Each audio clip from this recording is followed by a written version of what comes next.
Hello students, welcome to today's class. In the last lecture, we were talking about bond parameters. Bond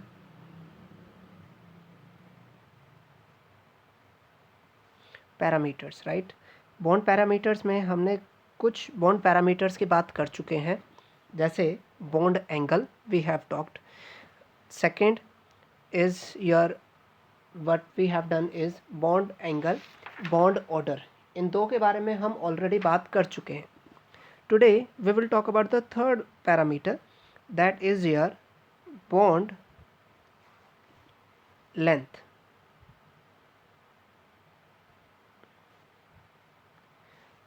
ठीक है, bond length. Actual में क्या होता है कि मान लेते हैं हमारे पास ये एक हाइड्रोजन है जिसका ये न्यूक्लियस है, दिस इज़ अनदर हाइड्रोजन, इसका ये न्यूक्लियस, और दोनों ने क्या कर रखा है, आपस में बॉन्ड बना रखा है. ठीक है, दोनों ने आपस में बॉन्ड बना रखा है. तो जब ये बॉन्ड बनाते हैं तो देखें क्या होता है कि ये जो डिस्टेंस आई, ये जो डिस्टेंस आती है, ठीक है, the distance is called your bond length. ठीक है, लेट्स डिफाइन बॉन्ड लेंथ कि bond length is equilibrium distance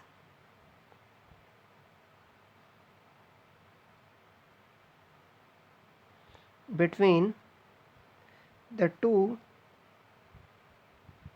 bonded atoms. ठीक है, bond length is equilibrium distance between the two bonded atoms in a molecule. in a molecule कि एक molecule में जो दो एटम्स हैं उनके बीच में जो उनके न्यूक्लियस के बीच में जो डिस्टेंस होगी उसको हम लोग क्या बोलेंगे, बॉन्ड लेंथ. अब यहाँ पर एक टर्म आती है इक्विलिब्रियम डिस्टेंस. अभी हम इक्विलिब्रियम पे स्ट्रेस नहीं देंगे, हम इसको सिंपली ऐसे समझेंगे, bond length is the distance between the two bonded atoms in a molecule. Equilibrium पे अभी जब हम एक थ्योरी पढ़ेंगे उसके बाद हमें समझ आएगा कि हम यहाँ इक्विलिब्रियम डिस्टेंस क्यों लेके चल रहे हैं. हम सिंपल डिस्टेंस नहीं लेके चल रहे हैं, हम इक्विलिब्रियम क्यों, आफ्टर सम टाइम. ठीक है, soon you will come to know when we will go through the theories involved to explain the bond formation. ठीक है, तो अब फिलहाल के लिए मेरे लिए क्या है, फिलहाल के लिए मेरे लिए bond length is the distance between the two bonded atoms in a molecule. ठीक है, अब हम एक चीज़ पढ़ चुके हैं जिसको हमने कहा था कोवैलेंट बॉन्ड. ठीक है, कोवैलेंट बॉन्ड क्या होता है, म्यूचुअल शेयरिंग ऑफ इलेक्ट्रॉन्स होते हैं. कोवैलेंट बॉन्डेड एटम्स अगर हैं, या कोवैलेंट बॉन्डेड एटम्स, या और आई कैन से a molecule in which covalent bond is formed,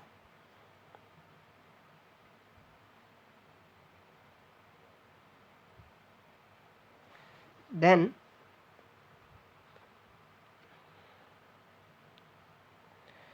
that is also called as, then it is also called as covalent radii. या called की बजाय it can be used, can be also used to calculate covalent radii.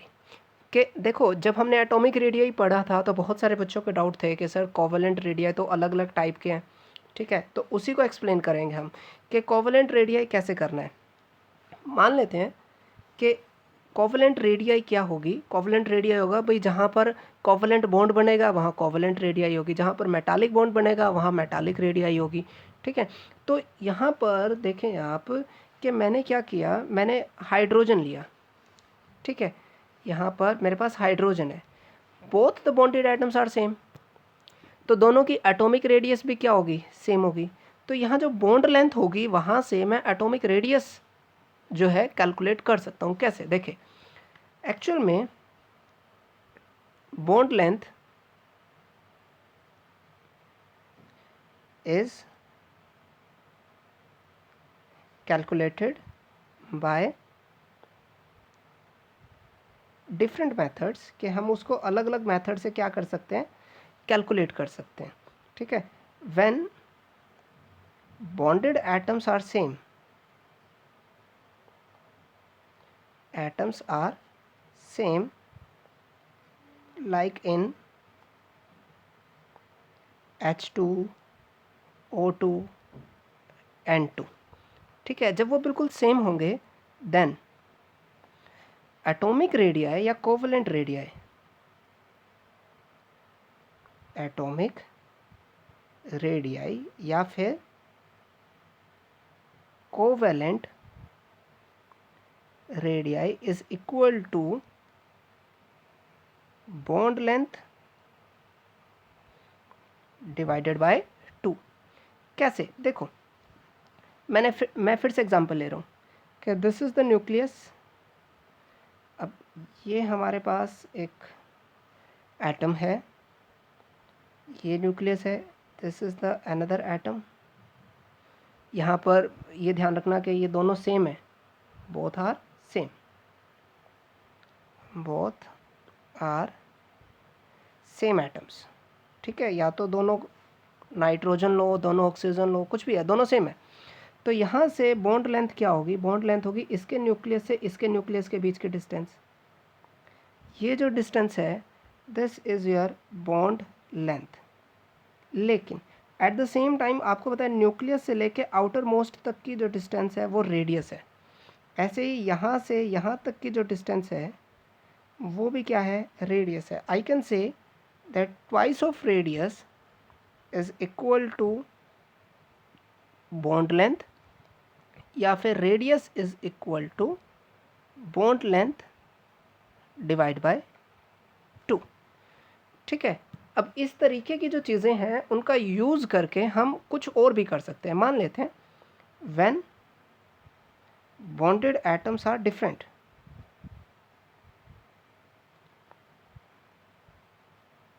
कि bonded atom कैसे हैं, different है। For example H और Cl है।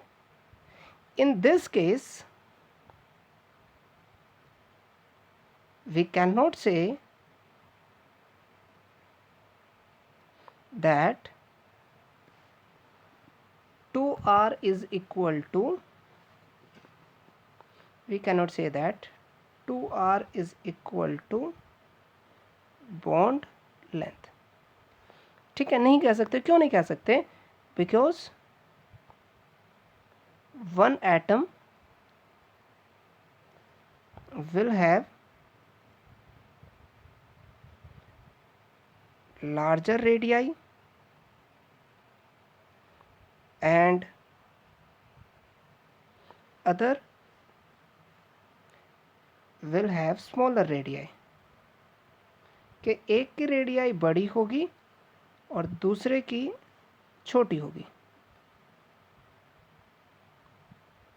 ठीक है, जैसे H है, H का तो साइज़ बड़ा छोटा सा होगा, लेकिन Cl जो है उसका साइज़ कंपैरेटिवली बड़ा होगा।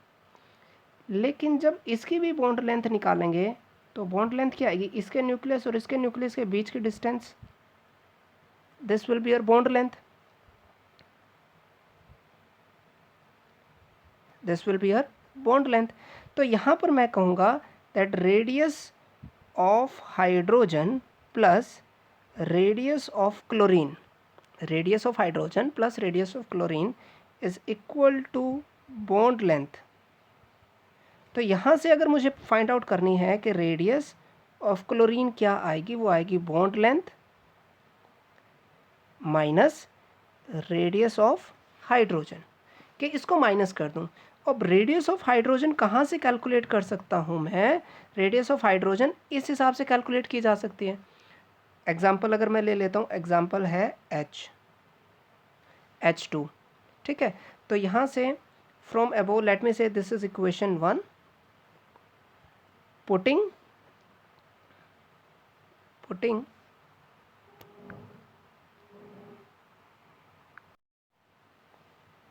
putting the value of RH from 1, we can find radius of chlorine के रेडियस ऑफ क्लोरीन हम निकाल सकते हैं। तो बॉन्ड लेंथ का एक यूज़ आया, बॉन्ड लेंथ का मुझे एक समझ आया कि bond length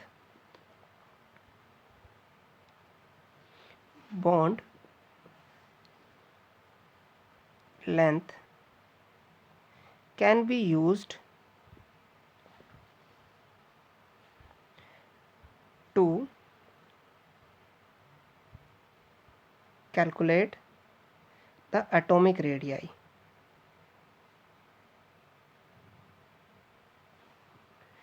Bond length can be used to calculate the atomic radii. कैसे, वो हम नीचे समझ चुके हैं। ठीक है, अब देखें यहाँ पर एक और चीज़ हमें समझनी है कि जब रेडियाई की थी, नोट करो आप यहाँ पर कि एटॉमिक रेडियस जब पढ़ा था तो हमने कहा था कि कोवेलेंट रेडियस भी होता है जी। कब? जब कोवेलेंट बॉन्ड बनेगा। ऐसे ही मेटालिक भी होती है। मेटालिक कब? When bond between metal is formed. कि दो मेटल्स के बीच में जब बॉन्ड बनेगा तो वो उसको क्या बोलेंगे हम? Metallic radii. जो थर्ड एटॉमिक रेडियस थी वो थी आपके पास वैंडरवॉल रेडियाई। ठीक है, ये अब हमारे लिए थोड़ा सा एक अच्छा आर्टिकल है कि वैंडरवॉल रेडियाई क्या होती है। देखें, एक्चुअल में दिस इज़ द डिस्टेंस में भी हम लिखेंगे nearest distance between two non bonded molecules. के दो मॉलिक्यूल हैं जिनके बीच में बॉन्ड नहीं है, उनके बीच की डिस्टेंस को हम लोग क्या बोलते हैं? Van der Waals radii. जैसे फॉर एग्जांपल कि हमारे पास ये एक हाइड्रोजन का मॉलिक्यूल है, this is one molecule of hydrogen, H और H। तो इसके सेंटर से इसके सेंटर के बीच की डिस्टेंस क्या हो जाएगी? This will be your bond length. ठीक है, this will be your bond length. ऐसे ही ये एक हाइड्रोजन है और this is one hydrogen and this is your other hydrogen. तो इसके सेंटर और इसके सेंटर मतलब न्यूक्लियस, सेंटर पे कौन होता है? न्यूक्लियस होता है। ये जो डिस्टेंस होगी इसको भी हम लोग क्या बोलते हैं? Bond length. लेकिन यहाँ ध्यान दें तो ये दोनों आपस में बॉन्डेड है, लेकिन ये एक मॉलिक्यूल है, ये दूसरा मॉलिक्यूल है। इनके बीच की जो डिस्टेंस होगी, मतलब इसके सेंटर से लेकर और इसके सेंटर के बीच की डिस्टेंस कोई भी आप निकाल सकते हैं, यहाँ से यहाँ मेज़र कर लो या यहाँ मेज़र कर लो। तो ये जो डिस्टेंस होगी, this distance is called your van der Waals radii. कि इस रेडियस का नाम होता है वैंडरवॉल रेडियस। और यहाँ पर इम्पोर्टेंट बात यह है, क्योंकि ये मॉलिक्यूल्स आपस में बॉन्डेड नहीं है तो ये ज़्यादा दूर होंगे। यहाँ पर बॉन्ड बना हुआ है तो ये एक दूसरे के नियरेस्ट होंगे। ठीक है, तो यहाँ पर जो दो सबसे ज़्यादा नज़दीक मॉलिक्यूल हैं, उन नज़दीक के मॉलिक्यूल्स के बीच के गैप को क्या बोलते हैं? Van der Waals radii. तो in short I can say van der Waals radii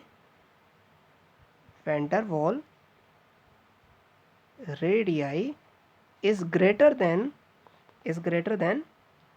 your atomic radii।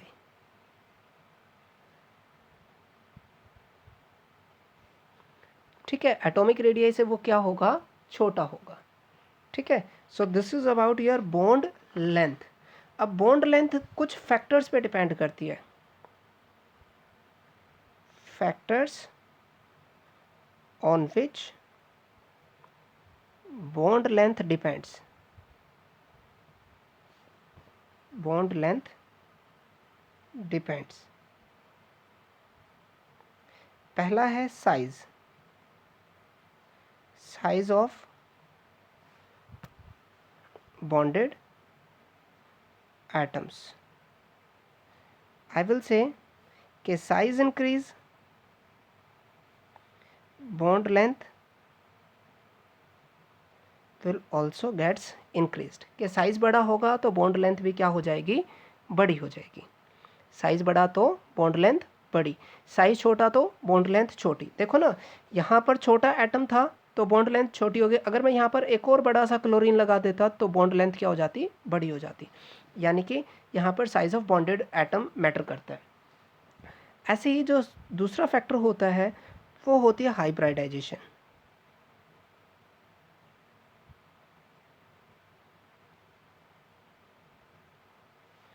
वो क्या होती है, हाइब्रिडाइजेशन। हाइब्रिडाइजेशन अभी आपको समझ नहीं आएगी। हाइब्रिडाइजेशन की बजाय मैं यहाँ पर इसको दूसरे फॉर्म में लिखता हूँ जो आप समझ सकते हैं। Multiplicity of the bond. ठीक है, मल्टीप्लिसिटी मतलब कि भाई एक है, फिर दो हो गए, फिर तीन हो गए, फिर चार हो गए। तो इसके अंदर ये बात याद रखें आप कि सिंगल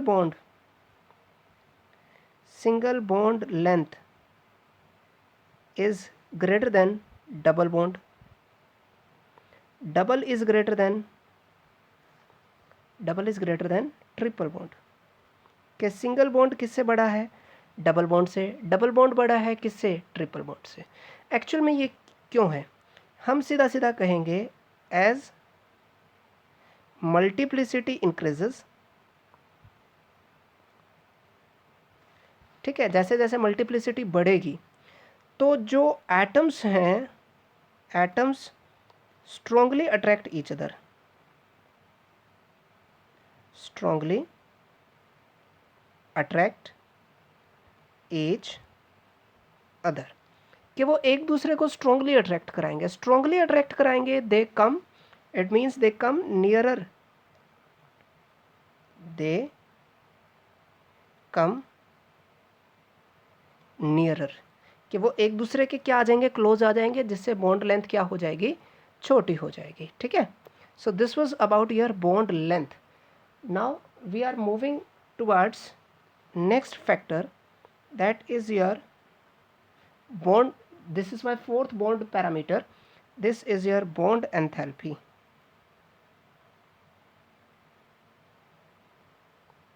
बॉन्ड एंथैल्पी क्या होती है, देखें आपको याद होगा कि when bond is formed energy is released, when bond is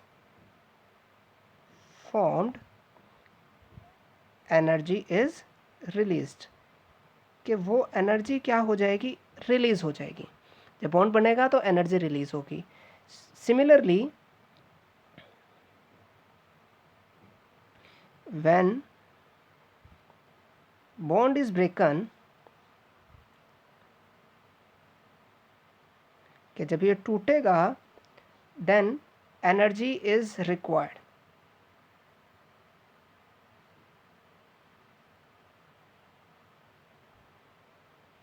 आपको क्या करना पड़ेगा, एनर्जी लगानी पड़ेगी। और ये जो एनर्जी रिक्वायर्ड है इसी को हम लोग क्या बोलते हैं, बॉन्ड एंथैल्पी। इसी को क्या बोलेंगे हम, बॉन्ड एंथैल्पी। अगर बॉन्ड एंथैल्पी को डिफाइन करना हो कि बॉन्ड एंथैल्पी क्या है, तो इसको हम सीधा सीधा कह सकते हैं कि bond enthalpy is amount of energy required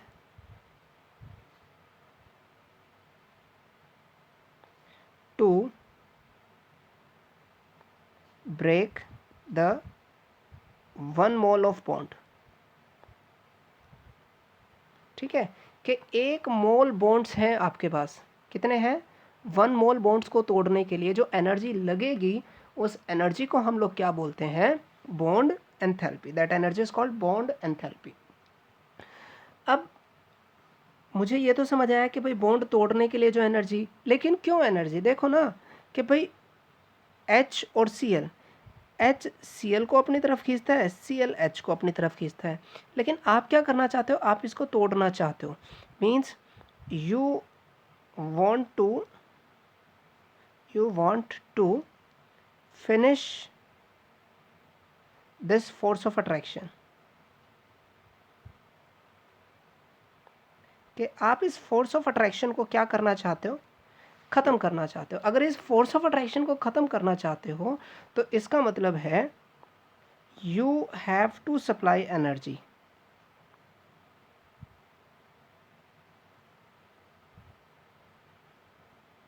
कि आपको एनर्जी सप्लाई करनी पड़ेगी, आपको एनर्जी लगानी पड़ेगी कि जो हाइड्रोजन क्लोरीन एक दूसरे को अपनी तरफ खींच रहे हैं, आप उसको खींच के दूर उससे क्या कर सकें, दूर लेके जा सकें।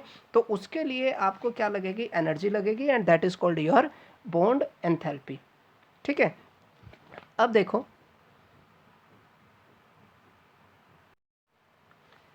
अब यहाँ पर इस बॉन्ड एंथैल्पी को हम लोग, bond enthalpy is also called as bond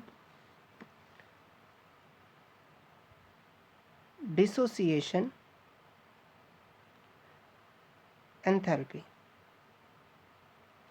अगर आप जो है बॉन्ड को तोड़ते हो तो जो एनर्जी चाहिए वो क्या होगी, बॉन्ड डिसोसिएशन एंथैल्पी। लेकिन अगर आप बॉन्ड बनाते हो तो उसको क्या बोलेंगे, बॉन्ड एनर्जी। ठीक है, डिसोसिएशन वर्ड इंडिकेट करेगा कि भाई मुझे बॉन्ड तोड़ने हैं, तो जितने बॉन्ड तोड़ने हैं एनर्जी जो लगेगी that will be our bond enthalpy. Next we have is के factors affecting bond dissociation enthalpy, के बॉन्ड को तोड़ने के लिए जो एनर्जी चाहिए वो किस किस बात पे डिपेंड करती है। पहला है size of bonded atom, size of bonded atom. तो इसके केस में हम एक बात कहते हैं कि as size increases, size increase करेगा तो क्या होगी, बॉन्ड लेंथ इंक्रीज करेगी। बॉन्ड लेंथ इंक्रीज करने का मतलब है डिस्टेंस बिटवीन द एटम्स वो क्या कर जाएगी, इंक्रीज कर जाएगी। अगर डिस्टेंस इंक्रीज कर जाती है as a result force of attraction क्या हो जाएगा, कम हो जाएगा। Force of attraction decreases. Force of attraction decrease करने का मतलब है कि भाई हमें एनर्जी देनी थी ना इस अट्रैक्शन को ख़त्म करने के लिए, अब अट्रैक्शन तो कम हो गया, अट्रैक्शन कम हो गया तो बॉन्ड डिसोसिएशन एंथैल्पी भी क्या हो जाएगी, कम हो जाएगी, है ना। बॉन्ड लेंथ छोटी होने से, बॉन्ड अगर छोटा है, आई कैन से यहाँ पर देखो bond length is inversely proportional to bond dissociation enthalpy, के अगर लेंथ ज़्यादा है बॉन्ड डिसोसिएशन एंथैल्पी कम, लेंथ कम है तो बॉन्ड डिसोसिएशन एंथैल्पी ज़्यादा। ठीक है, ऐसे ही हम कह सकते हैं second factor is multiplicity. Multiplicity के लिए हमें एक बात समझनी पड़ेगी, वो ये कि multiplicity increase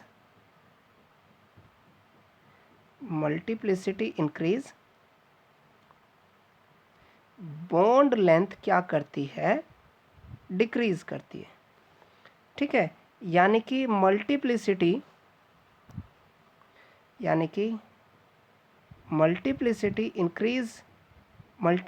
is directly proportional to bond dissociation enthalpy. देखो ना, यही तो बात यहाँ पर ही कही थी हमने, हाइब्रिडेशन या मल्टीप्लिसिटी। हमने कहा था कि single bond as the multiplicity increase atoms strongly attract each other, they come closer. यानी कि मल्टीप्लिसिटी बढ़ी तो फोर्स ऑफ अट्रैक्शन बढ़ा, अगर मल्टीप्लिसिटी बढ़ने से फोर्स ऑफ अट्रैक्शन बढ़ेगा तो बॉन्ड डिसोसिएशन एंथैल्पी भी क्या हो जाएगी, बढ़ जाएगी। So these are the various factors on which bond dissociation enthalpy depends. ठीक है, so this is all for the day. Next time we will talk about your one of the important factor, yeah, one of the very important article, that is the polarity of the bond. So till then, practice hard, don't forget to like, share and subscribe. मिलते हैं next time